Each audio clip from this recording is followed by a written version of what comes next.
Altissimo, omnipotente, bon Signore, Tue sono le laude, la gloria e l'onore, et omne benedictione.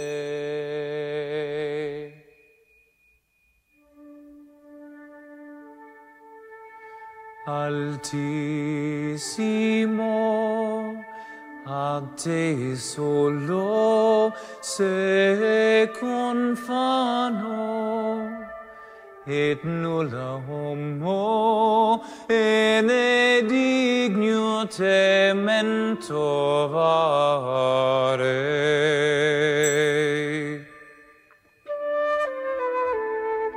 Laudato sie mi Signore, cum tutte le tue creature, specialmente messor lo frate sole.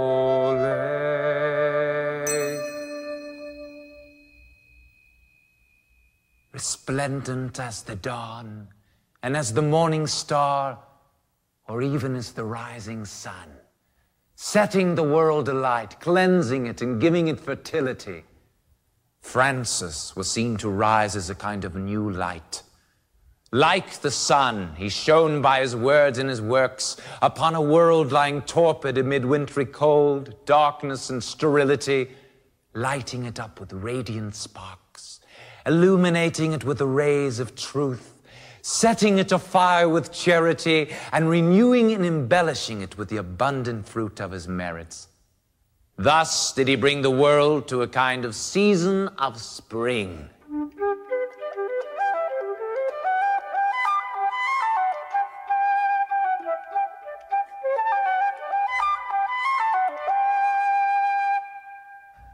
The father of the blessed and evangelical man Francis was named Pietro, the son of the merchant Bernardone, and he was absorbed in making money. On the other hand, Francis' mother Pica was an excellent woman, and she gave birth to a blessed son in the absence of his father, who happened to go to France on business. When Peter returned from France, he insisted that his son should be called Francesco, after the country he had recently left. Francis grew up quick and clever, and he followed in his father's footsteps by becoming a merchant. In business, however, he was very different from Peter, being far more high-spirited and open-handed. He was also intent on games and songs, and day and night he roamed about the city of Assisi with companions of his own age. He was a spendthrift, and all that he earned went into eating and carousing with his friends. For this, his parents often remonstrated with him, saying, "Francesco, in squandering such large sums of money on yourself and others, your style of a living makes you appear not so much to be my son, but the son of some great prince." However, being rich and loving him tenderly, they allowed him free rein in order to avoid displeasing him. When the Lady Pica heard the neighbors commenting on her son's extravagance, she answered, "What do you think my son will be? Through grace he shall become a son of God."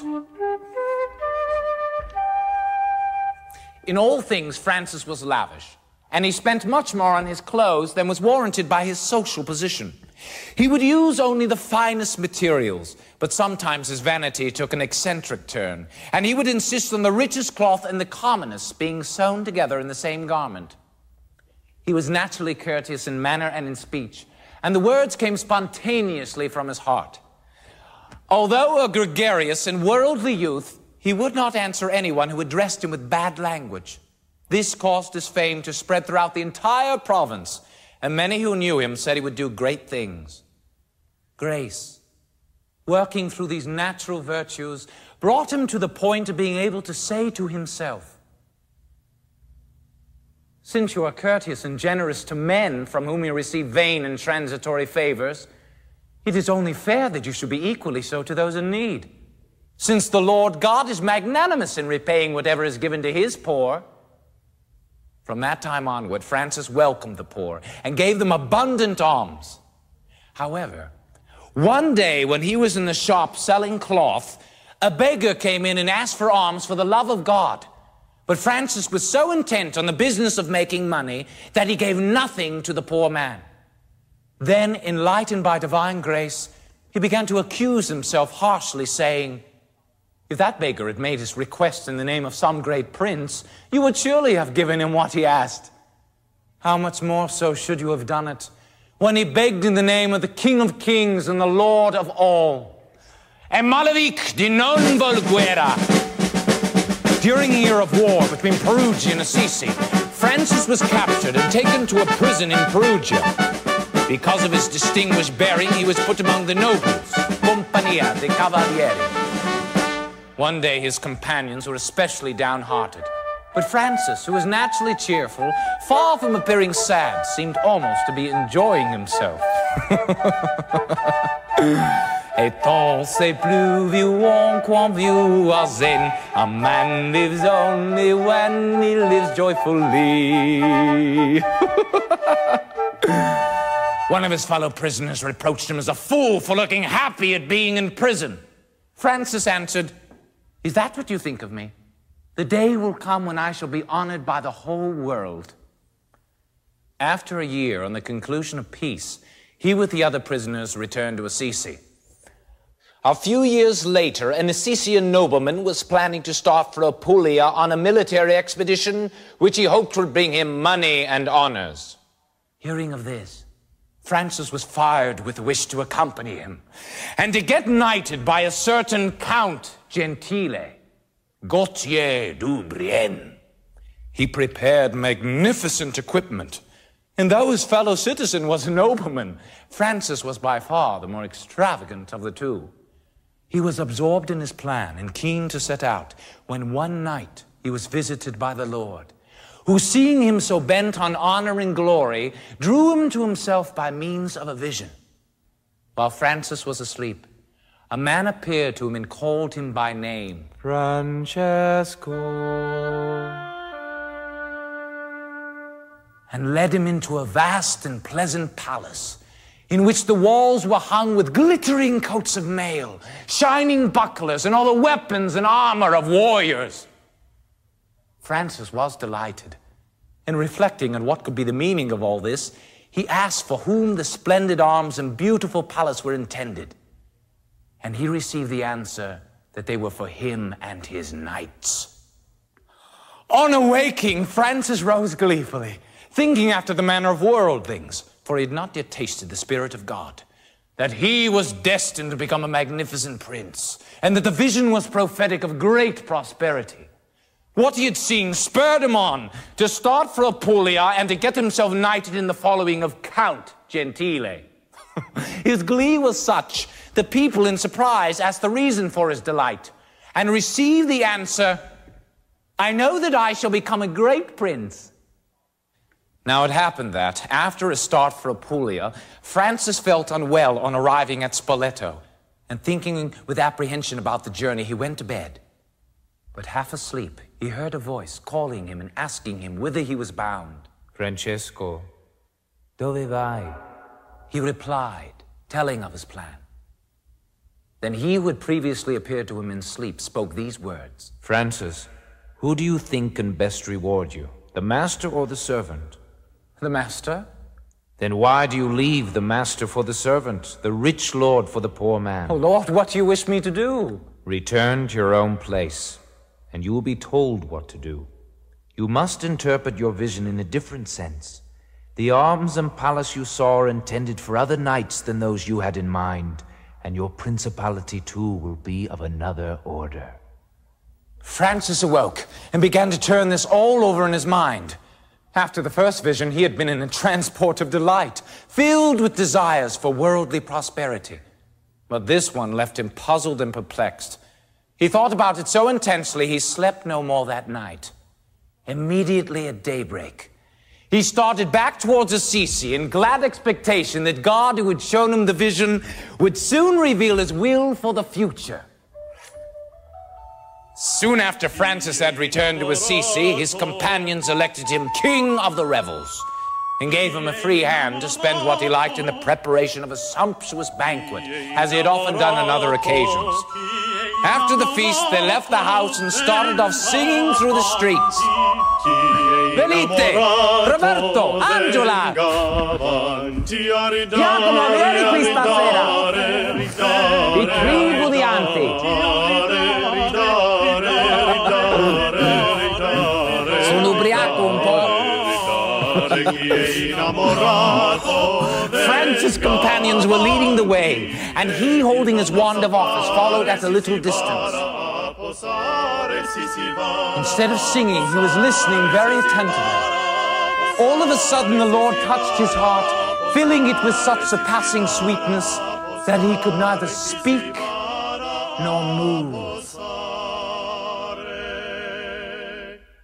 When his companions looked around, they saw him in the distance and turned back. To their amazement, they saw that he was transformed into another man, and they asked him, "What were you thinking of? Why didn't you follow us? Francesco, were you thinking of getting married?" "You are right. I was thinking of wooing the noblest, richest, and most beautiful bride ever seen."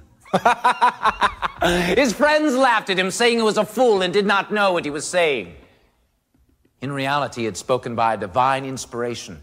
The bride was none other than that form of true religion which he embraced, and which above any other is noble, rich, and beautiful in its poverty. From that hour, he began to consider himself as naught, and to despise all those things he had formerly cherished. But he still did so imperfectly, not being as yet entirely detached from worldly vanities. He gradually withdrew from the tumult of earthly things and applied himself secretly to receive Jesus Christ. At home, he told no one of his secret, and turned to God, who alone was his never-failing guide. Neither did he ask the advice of anyone, except sometimes to the Bishop of Assisi. He looked in vain in those around him for that real poverty which he desired above all earthly things, and in which he wanted to live and die. One day, while Francis was praying fervently to God, he received an answer. "O Francis, if you want to know my will, you must hate and despise all that which hitherto your body has loved and desired to possess. Once you begin to do this, all the things that formerly seemed sweet and pleasant to you will become bitter and unbearable, and instead, the things that formerly made you shudder will bring you great sweetness and content." Francis was divinely comforted and greatly encouraged by these words. Then one day, as he was riding near Assisi, he met a leper. He had always had an overpowering horror of these sufferers. But making a great effort, he conquered his aversion, dismounted, and in giving the leper a coin, kissed his hand. The leper then gave him the kiss of peace, after which Francis remounted his horse and rode on his way. Formerly, he could neither touch or even look at lepers. But when he left him on that day, what had been so repugnant to him had really truly been turned into something pleasant.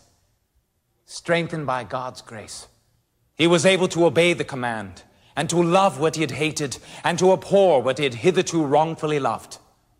In consequence of this, he became such a friend to the lepers that he lived with them and served them with loving eagerness. His companions noticed how changed he was, and indeed his heart was already far from them, even though occasionally he accepted their company.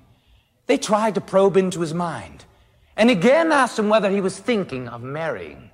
And as before, he answered, "I shall bring home a bride more beautiful, richer, nobler than any you have ever seen."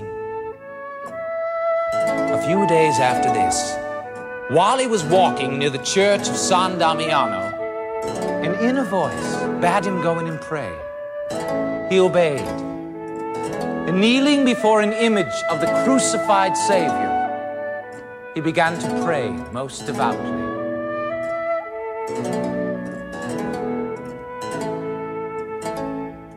O Most High and glorious God, cast your light into the darkness of my heart. Give me right faith and certain hope, and perfect charity. Give me true insight, Lord, and wisdom, that I might always live within your ever holy will. Give me right faith and certain hope, and perfect charity.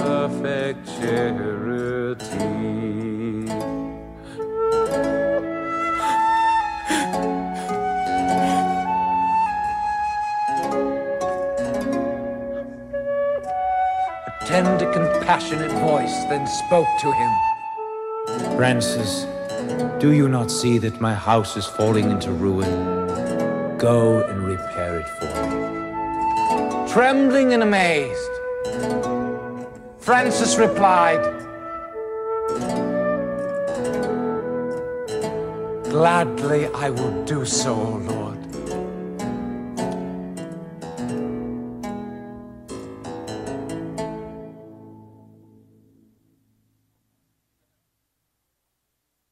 He had understood that the Lord was speaking of that very church, which on account of its age was indeed falling into ruin. These words filled him with the greatest joy and inner light, because he knew in spirit that it was indeed Jesus Christ who had spoken to him. On leaving the church, he found the priest who had charge of it sitting outside, and taking a handful of money from his purse, he said, I beg you, sir, to buy oil and keep the lamp before the image of Christ constantly alight. When this is spent, I will give you as much as you need. Filled with joy at the vision and words of Christ crucified, Francis took various pieces of cloth from his father's shop for sale in the city of Foligno, and he sold not only the wares, but also his father's horse, which he was riding. Then he returned to the church of San Damiano, found the poor priest, and humbly kissing his hands, told him of what he proposed to do. The priest was astounded at Francis' sudden conversion, and at first he did not believe in it. Thinking Francis to be joking, he refused the proffered money. And this was due to the fact that not long before he had seen Francis having a good time with his relatives and friends. Francis insisted more urgently and begged the priest to receive him as a guest for love of God. Finally, the priest consented to his staying on. But for fear of Francis' relatives, he would on no account accept the money. Whereupon Francis threw the coins in through the window. So truly had he come to despise all gain. While Francis was staying in the priest's house, his father, Pietro, went round inquiring for news of his son. Dove mio figlio? And when he learned what had happened and where Francis was, calling together his neighbors and friends, he hurried off to find him. Now Francis was still a recent recruit to the service of Christ. And when he heard of the threats of his pursuers, foreseeing their arrival, he hid from his father's anger by creeping into a secret cave, which he had prepared as a refuge.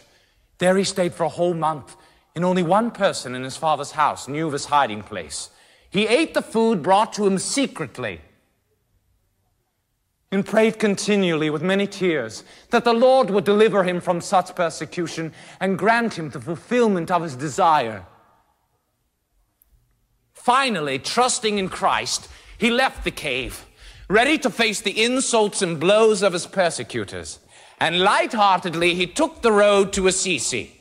When his friends and relatives saw him, they covered him with insults, calling him a fool and a madman, cuccio, cose de pazzi, and hurling stones and mud at him. Seeing him so changed, they thought he must be out of his mind. Finally, the news reached his father. And when he heard of Francis' reception at the hands of his fellow citizens, he hurried off to find him, not indeed to set him free, but to chastise him, throwing moderation and discretion to the winds. He sprang on his son like a wolf on a lamb, and his face furious, his eyes glaring. He seized him with many blows and dragged him home. Francis was then shut up in a dark cellar, and for many days his father used threats and blows to bend his son's will, to drag him back from the path of good he had chosen, and to force him to return to the vanities of the world, money and success. All this strengthened Francis in alacrity to carry through his resolution, and he patiently endured the blows and hard words. When his father had to leave home on urgent business, his mother, who disapproved of her husband's action, reasoned gently with his son, "Mio carino." But when she saw that his mind was irrevocably made up, and that nothing would move him from his good resolution, she was filled with tender pity, and breaking his bonds, she set him free. Giving thanks to Almighty God, Francis returned to his former refuge in the secret cave. In the meanwhile, Peter Bernardone returned home. Frato Lorenzo in Chelsea con Gesù, prima la caccettina, e pure anche tu. And when he saw that his son was gone, he added sin to sin by abusing his wife. He then went to the palace of the commune and denounced Francis to the civil authorities, demanding the restitution of the money of which he had said he had been robbed by his son. Mio figlio un ladro! When the authorities saw how enraged Peter was, they sent a messenger to summon Francis, but he answered that, since by divine grace he had obtained freedom, he was the servant only of God, and no longer owed obedience to the civil authorities, but was outside their jurisdiction. The city councillors did not wish to force the issue, and answered Peter that as Francis had entered the service of Almighty God, he was no longer their subject. Peter then realized that no satisfaction was to be had from the civil authorities. So he repeated his accusation before the Bishop of Assisi. The bishop, a wise and prudent man, sent word to Francis that he must appear and answer his father's indictment. And he replied to the messenger, "I will willingly appear before the Lord Bishop, who is the Father and Lord of souls." He therefore went to the bishop, who received him gladly, saying, "My dear Francis, your father is highly incensed and greatly scandalized by your conduct. If therefore you wish to serve God, you must first of all return him his money. Trust in the Lord, my son, and act manfully, fearing nothing, for the Lord will help you and provide you with all that is necessary in repairing the church." Thereupon the servant of God rose joyfully, comforted by the bishop's words. In holding out the money, he said, "My Lord Bishop, not only will I gladly give back the money which is my father's, but also my clothes." Going into the bishop's room, he stripped himself of his garments, and placing the money on them, he stood naked before the eyes of the bishop, his father, and all present. Listen, all of you, and mark my words. Hitherto I have called Peter Bernardone my father, but because I am resolved to serve God, I returned to him the money on account of which he was so perturbed, and also the clothes I wore, which are his. And from now on I will say, "Our Father who art in heaven," and not Father Peter Bernardone. His father rose up burning with grief and anger, and he gathered up the garments and money and carried them home. The bishop had clearly understood that the servant of God had acted on a divine inspiration, and he realized a great mystery lay behind the scene he had witnessed. Therefore, from that hour, he helped and comforted Francis, loving him with tender charity.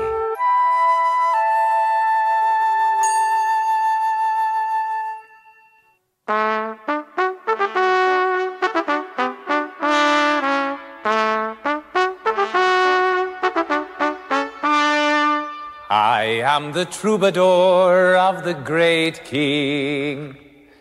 Francis returned to San Damiano, happy and full of fervor, clothed in a hermit's garment, and he reassured the priest of the church with the same words that the bishop had addressed to him. Then he started back to the city, where he began to praise God loudly in the streets and public places. Come, let us sing to the Lord and shout with joy to the rock who saves us. Let us approach him with praise and thanksgiving, sing joyful songs to the Lord. I am the troubadour of the great King. When he'd finished his song of praise, he set to begging for stones with which to restore the church. Grazie mille. Many people mocked him as a madman, but others were moved to tears when they saw how quickly he had passed from worldly pampering and vanity to loving God. He paid no heed to ridicule and gave thanks to God with great fervor of spirit. It would be difficult to specify all the hard work that had to be done to restore the church. At home, Francis had been coddled, whereas now he carried a load of stones on his shoulders and endured many hardships for loving God.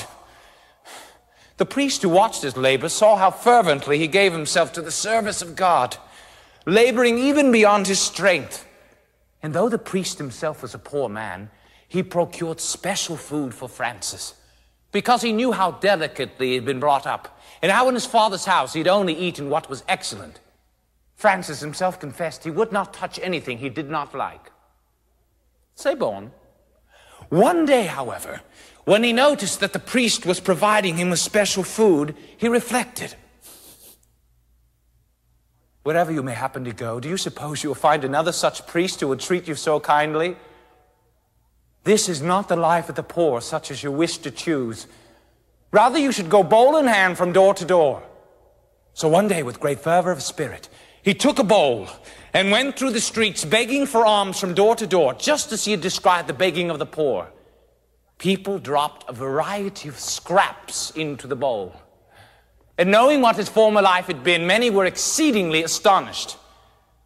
When it came to eating the contents of the bowl, Francis' stomach turned, for he had never seen such a mess, let alone try to eat it. At last, making a great effort, he started to gulp it down.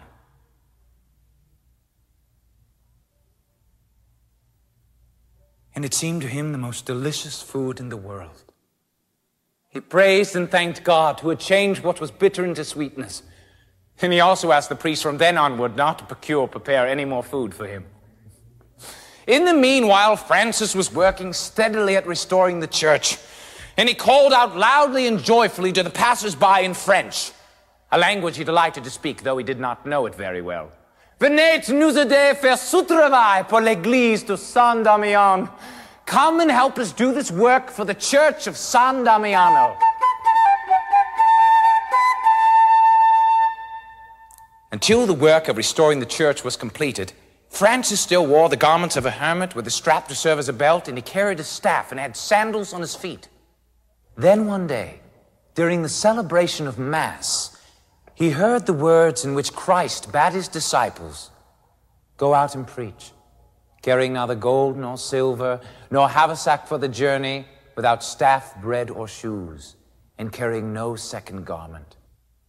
After listening to the priest's explanation of these words of the gospel, full of unspeakable joy, Francis exclaimed, "This is what I wish. This is what I seek. That is what I long to do with all my heart." He learned these gospel words by heart, meditating on what he had heard.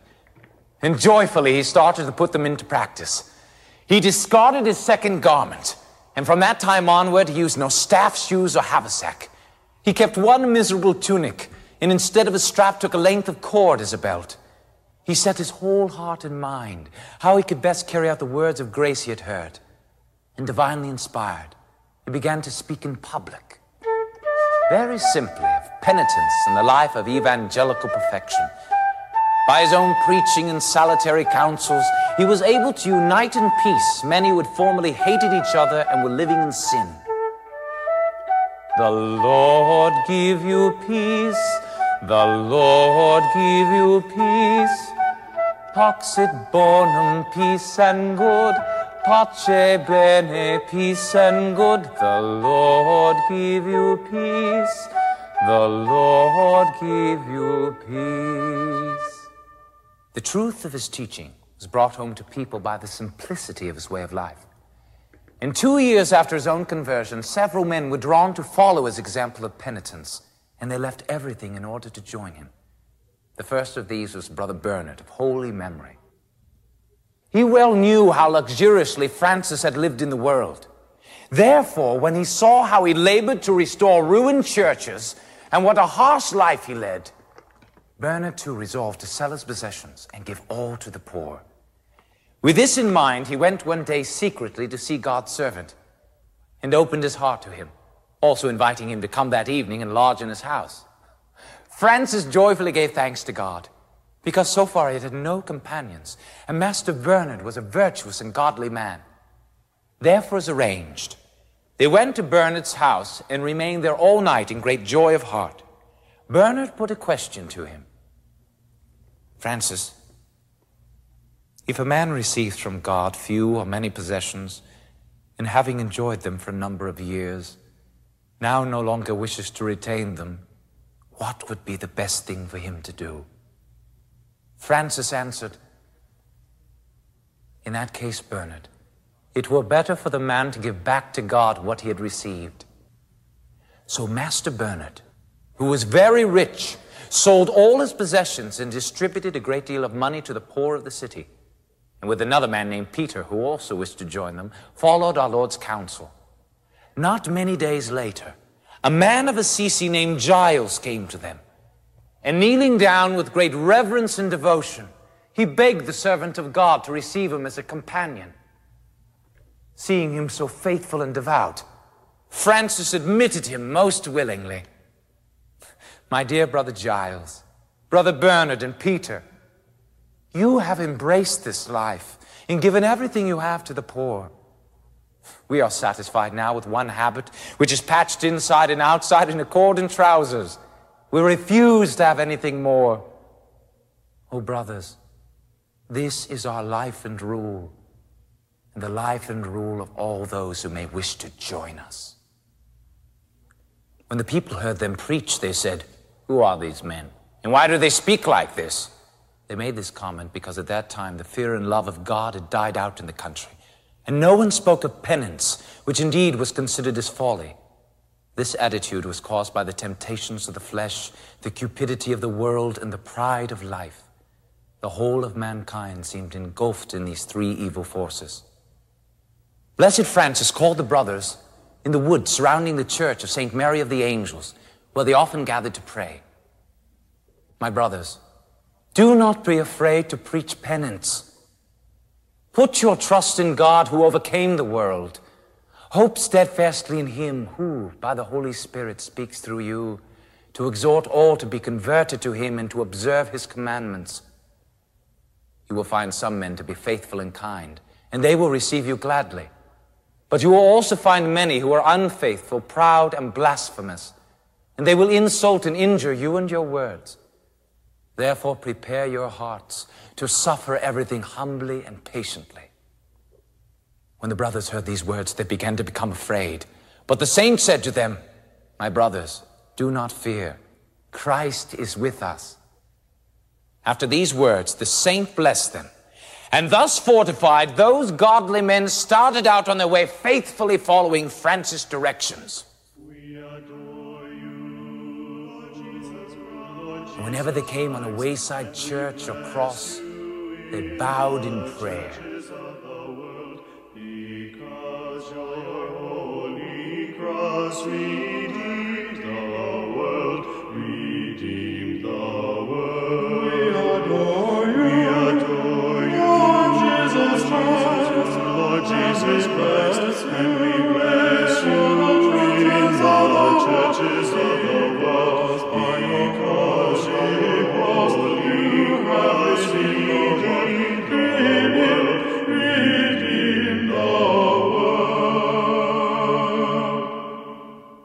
now saw how the brothers rejoiced in the midst of trials and tribulation, how zealous they were in prayer, and how they did not accept money like other people, nor keep it when it was given them, and how they really loved one another.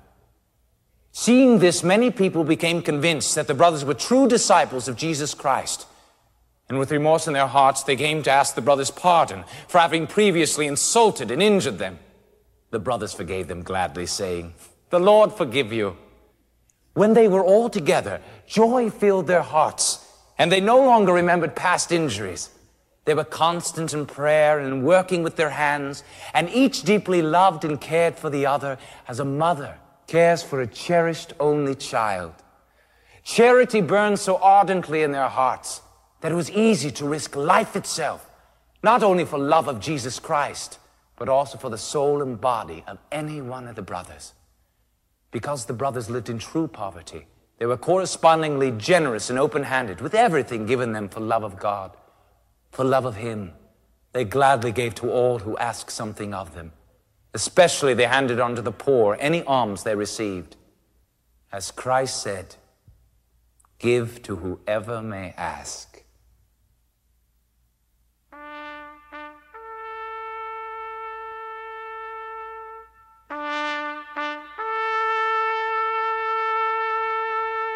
Hail, Queen Wisdom, God save you with your sister Simplicity.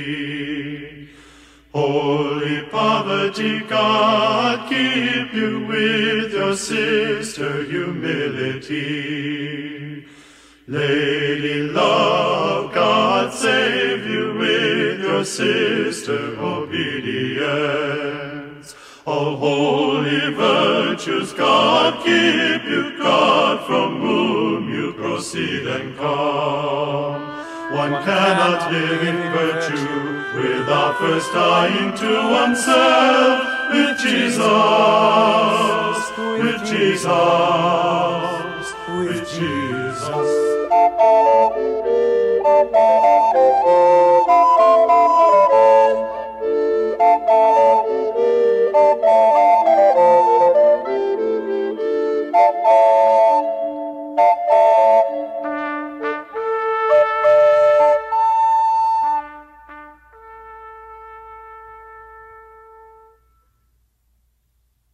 Francis saw that his brothers were increasing in number and in merits. Therefore he said to them, "I see, brothers, that God in His mercy means to increase our company.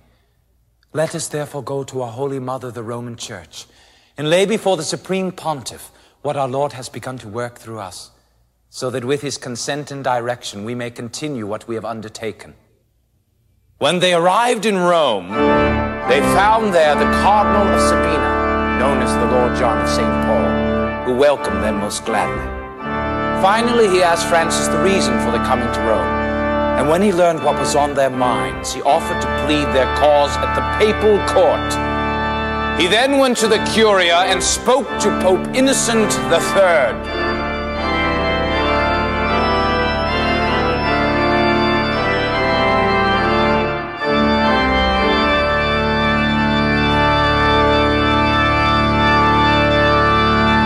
Father, I have found a most excellent man who desires to live according to the form of the gospel and in everything to observe evangelical perfection.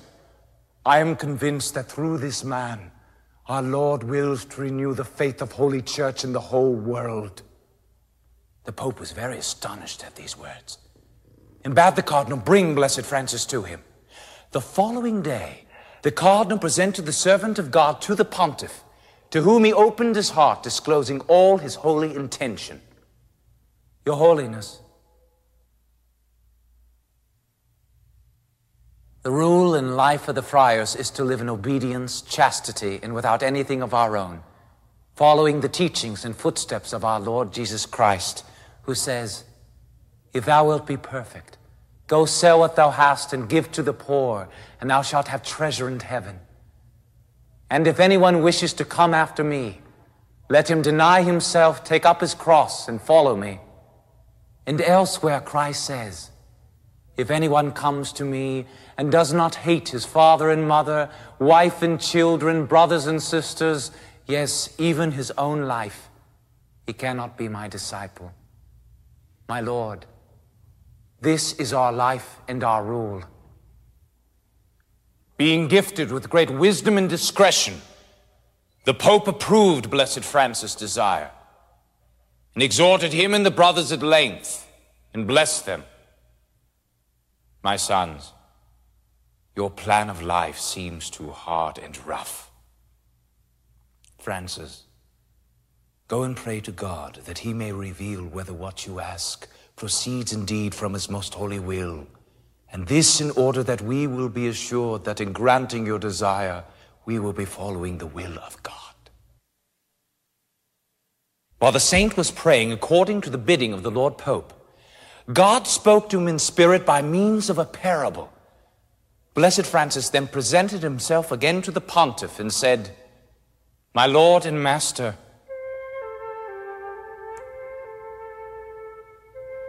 a poor and beautiful maiden lived in a desert, and the king, seeing her beauty, took her as his bride, since he was sure she would bear him splendid sons. The marriage contract was drawn up, and the marriage consummated, and many sons were born. When they grew up, their mother said to them, 'My children, do not be fearful, for your father is a king. Go therefore to his court, and he will give you all you need.' When the king saw these children, he marveled at their beauty. In recognizing their likeness to himself, he said, 'Whose sons are you?' And they answered that they were the children of the poor woman who lived in the desert. Upon which the king embraced them joyfully, saying, 'Fear nothing, for you are my children and shall be provided for here in my court.' My Lord, I am that poor woman in the desert, and these are my children." On hearing this, the Pope was greatly amazed, also because before Francis appeared, he had had a vision that the Church of St. John Lateran, the mother church of Christendom, was only saved from falling by being upheld on the shoulder of a small, insignificant man. When the Pope looked at Francis, he began to say to himself, "This surely is a holy and religious man, by whom the Church of God shall be supported and upheld." Then he embraced Francis and approved the rule he had given him and gave him permission to preach penance to all. Having obtained these favors, Blessed Francis thanked God and, kneeling on the ground, promised obedience and reverence to the Lord Pope.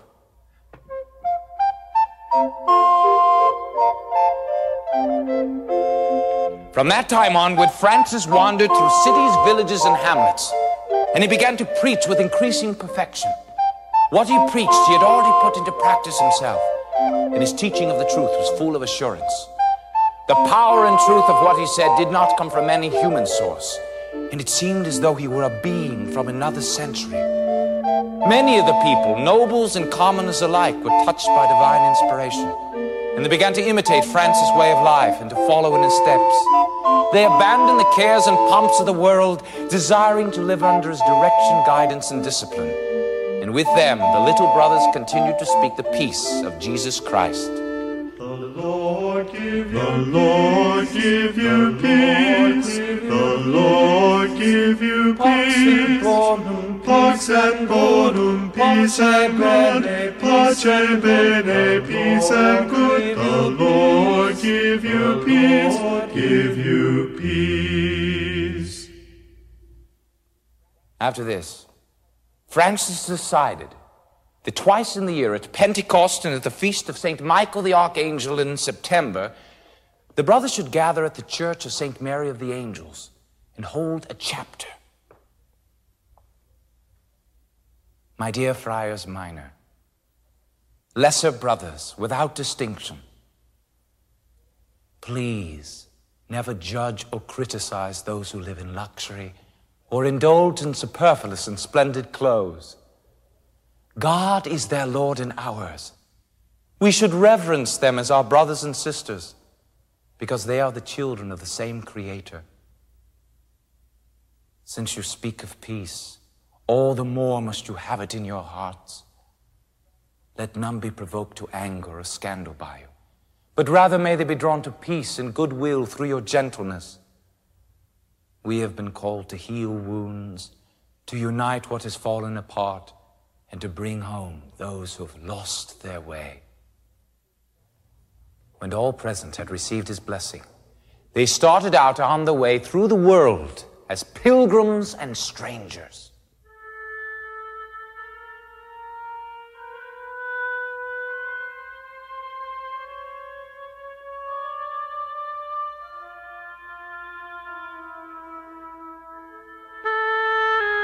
It was the Lord's will that the entire world should know of the love of Blessed Francis, and how his heart was filled with the thought of Christ's passion.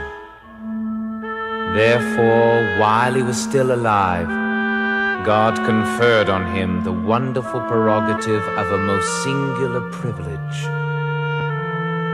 Wrapped in divine contemplation, Blessed Francis was absorbed in seraphic love and desire, and through the tenderness of his compassion, he was transformed into a living crucifix.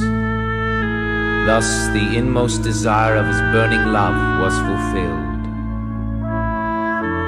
One morning, 2 years before his death, about the feast of the exaltation of the cross, while he was praying on the side of a mountain named Laverna, there appeared to him a seraph in the beautiful figure of a crucified man, having his hands and feet extended as though on a cross, and clearly showing the face of Jesus Christ. 2 wings met above his head, 2 covered the rest of his body to his feet, and 2 were spread as in flight.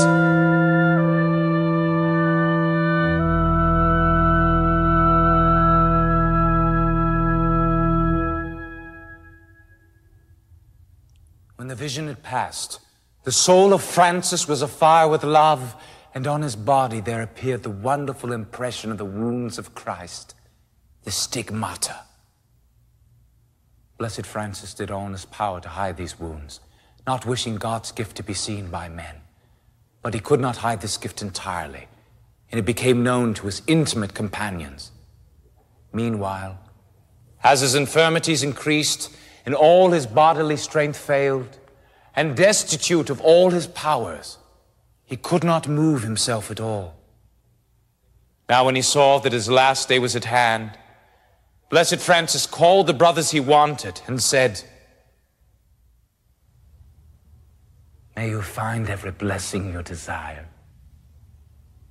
May whatever you ask worthily be granted to you. Farewell, you my sons, in the fear of the Lord. May you remain in him always. Happy will they be who will persevere in the things they have begun. I am hastening to the Lord, and I am confident that I will see my God whom I serve devoutly in my spirit. I have done what was mine to do. May Christ teach you yours." Then he called 2 of his brothers and spiritual sons and commanded them to sing in a loud voice with joy of spirit the praises of the Lord over his approaching death, or rather over the life that was so near.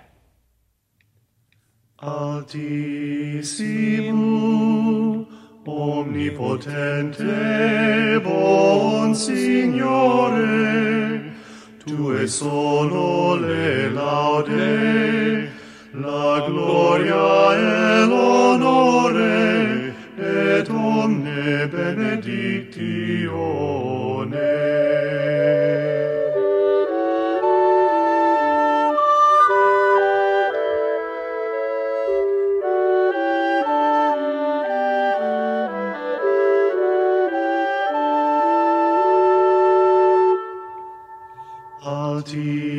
Altissimo, a te solo se confano, et nulla homo benedicti memento vare.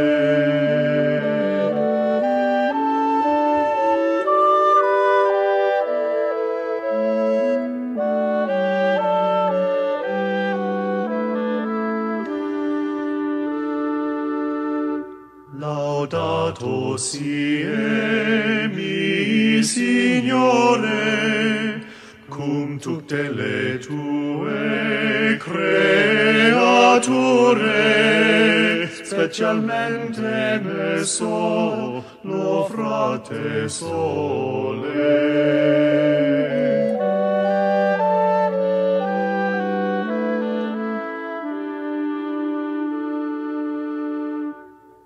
While they were standing reverently at his side, awaiting his blessed death and happy end, his most holy soul was freed from his body and received into the abyss of light, and his body fell asleep in the Lord. One of the brothers and disciples, a man of some renown, whose name I think I should withhold here, because while he lives in the flesh, he prefers not to glory in so great a privilege, saw the soul of our most holy Father ascend over many waters directly to heaven, for it was like a star, having in some ways the immensity of the moon, but to a certain extent the brightness of the sun. And it was borne upward on a little white cloud.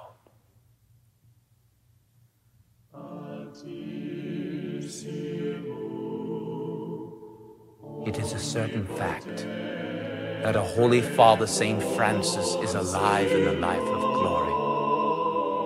May we be brought to that same life of glory through his merits, where he lives for all eternity. Amen.